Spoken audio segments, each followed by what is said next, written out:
you didn't tell me you were nailing it down so I could get my camera.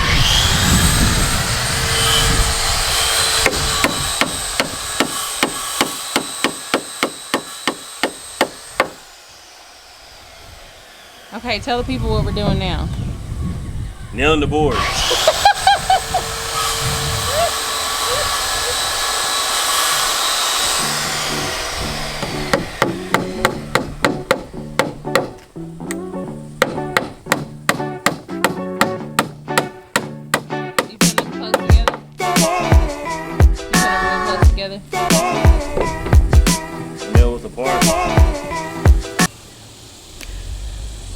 Alright friends, I wanted to show y'all what we're doing now. We're working on getting the planks, I guess you would call them, Bev? Huh? Decking. I know it's for the deck, but I'm saying, what do you call these individual? We're working on getting the deck ready. So, we're staining it, and I wanted to show y'all what color we chose. It's hot out here, but it's kind of a cool front because it's 98 degrees and not 100. Okay, let's turn it around. Okay, here's the planks. I mean the little wood pieces that we're putting together for the deck. Let me show y'all. Do you have any ones without stain? Over there. Okay. Let's go see the ones without stain. Okay. This is what we started with.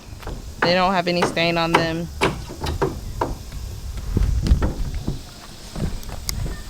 So that's the true naked look. What we want, and here's the trusses behind me.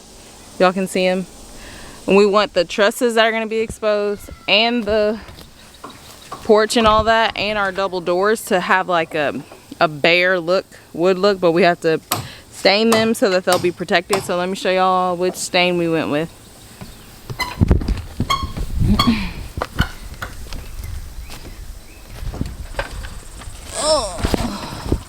This Olympic Maximum. Where's the color at? Oh, okay. So this is the cedar natural tone. And we thought it was going to be too dark at first, because let me show y'all what it looks like in the pan. Oh, you barely got stained, but look right there. It's like a dark color, but then when it goes on the wood, it's like, it looks pretty. It's what we were looking for. And you can still kind of see the knots and stuff in the wood, so we want that look. There we go. So we're going to stain all of these. We're just doing the sides now. And then we got about 70 of these all total. Yeah, 74. 74 of these that we're going to stain. And then we're going to line them up, screw them down, and roll the other side.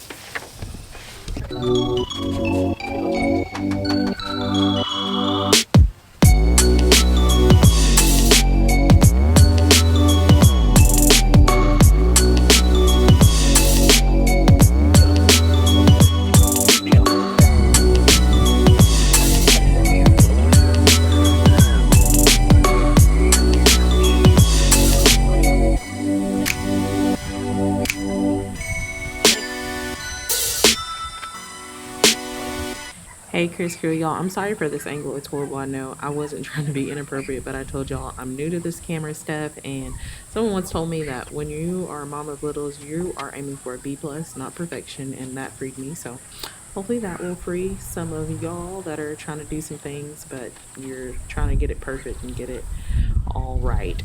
But y'all, in this next scene, you're gonna see Meyer come from my staining skills in the next clip. But I'm glad I had that camera rolling, because you know he doesn't try to entertain me whenever I'm like filming straight on. Did you do this one? You missed the side though. Okay, you can do it. You have a brush. But you supposed to finish that up. Can you do it? You're half doing jobs though. Not half doing jobs. I just probably didn't see it. Both sides? Yeah. Because I did the side of this one over here. Don't be telling me I'm half doing jobs. You half doing jobs. How the boss half doing jobs?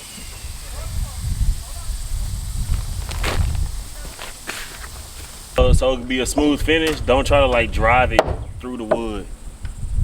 Smile. What's up? Don't try to drive it through the wood. Try to have it like, you see flush? Don't try to drive it through the wood? What do you mean? Come here. If you do like this. You gonna be alright, Matt? No. If you do like this. Matt need more country living. You do like that, it's gonna leave an imprint in the wood. Yeah. You see, I missed one. Yeah. You see how I leave it? Yeah. This is like, this is smooth. Alright, let me go get my bag. And you need the ones that look like this. It's in a box I bought. Over there. Give me a push, brother. Y90, go. Y'all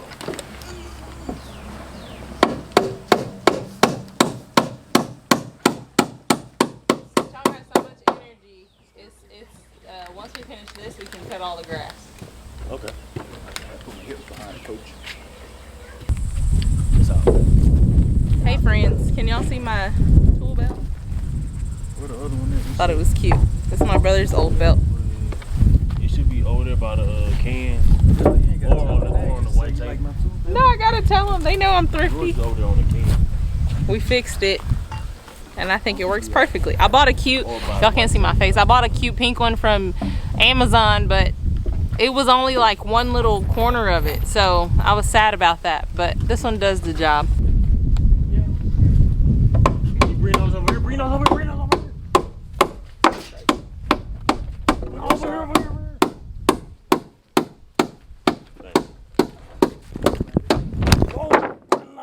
Oh!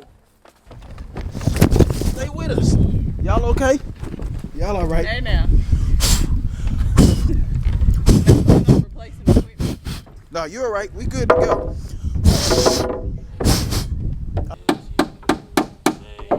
All things new and I will follow. That's what I'm talking about. So when we Break in the it up. booth killing it, you stand behind the booth and hold the card. 3P. You make all things new. Make all things new. And I will. Don't scare me. I love you. Oh, word. Say that. I was gonna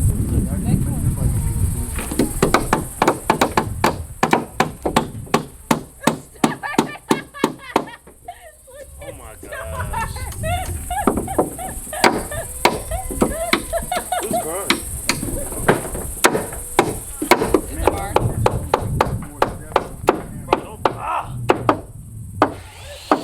My brother almost destroyed my poor little camera. I left that in there so y'all can understand my real life struggle. In our little worship set, y'all, we literally did whatever we could to fight it through the fatigue, and it was hot. Okay. Okay, I wanted to address one of the comments I got on our last video. It was a question, but first let me say something, y'all. I live for the comment section on our channel. Like, we have the most encouraging community here. Like, some of these comments brings me to tears, and it literally makes everything so worth it. So I want to say thank y'all for that. Question was from, I think your YouTube name is Miss Ma'am, and she asked, how do we know what we're called to do? I struggle with that sometimes. And she asked this because y'all know in the beginning of all of our videos, I usually say the reason why we're on this building journey is because we don't ever want to be tied down by like stuff or things that we can't walk in our purpose and do the things that God is calling us to do. Okay, so I don't have that much time, but I may do a whole nother video, kind of like the podcast style video I've done in the past, because it's something I'm super passionate about, if y'all don't know that already. But I first wanted to say a calling is not like a one-time thing. It can shift with the seasons of your life.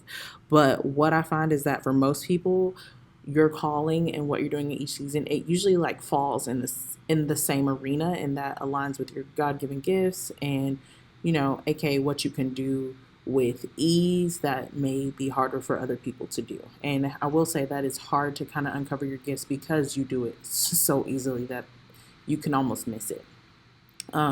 When it comes to what God is calling you to do right now, I want you to look at what you have access to and also your limitations, because both of those can be clues. So, for example, when we realized that God was calling us to build this house, we knew that my dad had a bunch of years of experience with building, and he was willing to help us. And my father-in-law has expertise in construction, and my husband grew up around it, and I grew up around it. So that's kind of what was around us.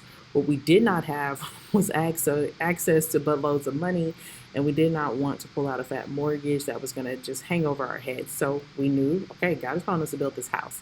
And the next thing I want to say about this, and this is actually something that God's been dealing with me on the last few weeks, is that you can't do what God's calling you to do if you're too busy trying to be somebody else or have your eyes on what everyone else is doing. And I don't necessarily struggle with trying to like be like everybody else, but I was listening to like some business podcast or something, and it was pretty much saying that short form video is where it's at, and that's where the future is, and yada yada, and how you need to be on TikTok and you need to be doing all the Instagram reels. And I was stressing out about like, okay, how am I going to fit this into my schedule? And you know what? The reason I was just like, I don't know if I can do this. And I was like, you know what? I'm not going to do it. I'm not going to do it. In this season with 4 kids, 3 of them being under 5, that is not what God is calling me to do. He's calling me to store my house. And, truth be told, I'm not a huge social media person. I have to force myself to post, which is why I love YouTube. There's not like an instant demand for instant responses, and it's kind of like a slower pace, and I like that. And the people I feel like God is calling me to share with and to love, he's calling me to love everybody, but the people that he's calling me to reach, they are okay with going at a slower pace. So anyways, sorry for just rambling. I can literally talk about this all day, but you have to figure out what it is that you like what are your gifts, what doors have been closed, what opportunities are in front of you, and then be diligent to that in this season. So for some of y'all, it might be that you don't have, maybe you're in a job you don't like, but you see an issue or a problem in the office that maybe you can be the solution to that more aligns with your gifts. So that's an opportunity in front of you. You know you have to have this job to pay your bills, but that's an opportunity in front of you to use your gifts, and it could lead you closer to what God is calling you to do and closer to being able to do what is aligned with your calling for a living. And so I hope that was helpful. I'm just literally scraping the surface on this. I could talk about this for hours, and I think I might do a follow-up video on that, but this was fun. I loved answering that question. I hope that was helpful to our subscriber who asked that question, and I might do this in the future. So y'all let me know in the comments if y'all would like for me to answer some questions in some of the next videos. And if you have some questions, go ahead and leave those questions below. I would love to pick one of them and kind of shout you guys out in the video and answer that question, because we just love and appreciate you guys so much. I love you guys, and I will see y'all in our next video.